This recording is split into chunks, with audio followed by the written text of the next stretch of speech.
To Ahmed Deedat, you base your arguments on small points of the Bible, the same Bible which you believe is inaccurate.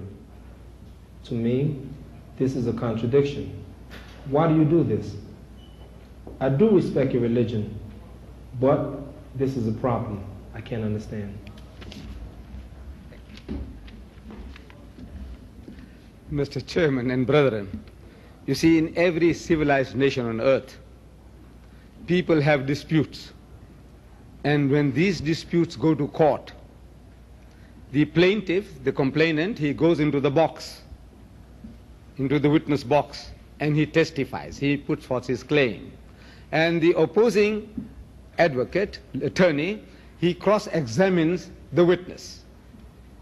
When he's cross-examining the witness on the evidence that he has given, and on that evidence, if he can prove to the judge's satisfaction that the man is lying, if he feels satisfied that he has convinced the judge in his cross-examination that the witness was a liar, what he does is he closes the case and he asks for absolution with costs, and he will get it. And this is normal practice in everyday affair. Dispute, you cross-examine the person and you come to a conclusion. Now the Holy Quran tells us to do the same.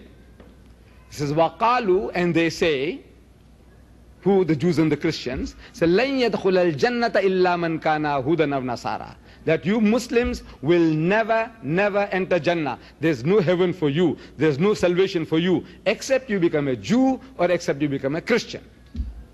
In answer to that, God Almighty makes us to say, tilka amaniyuhum, that this is their wishful thinking, vain desires, hallucination. Qul, tell them, hatu burhanakum. So produce your evidence. In kuntum sadiqeen, if you are speaking the truth, let's have a look at your certificate that entitles it to heaven and destines us to hell. So they have produced it, the Bible, in 2,000 different languages. And he's saying, my Bible says this, my Bible says that. So we have to cross-examine the Bible, your witnesses. And we are proving from the mouth of your witnesses that the thing that you are alleging, what you are saying, you are claiming is not there. You see? Now you say, what about the other things which are true? I said, look, that is not at stake. If the Bible said that God is one, we say, we agree with you. You said, I quoted you from the Bible. You said, look, everyone is personally responsible for his or her action. I say, we agree with you. Can't you see? If you say, God is a loving Father in heaven, I said, right, we agree with you. But when you say that he's like Shylock, wanting to get a pound of flesh from his creation, Adam and Eve sins and he makes you responsible, and at the beginning of 1986, there were 4.8 billion people on earth, and according to the Christian belief that everyone goes to hell for what? The sin that Adam and Eve committed.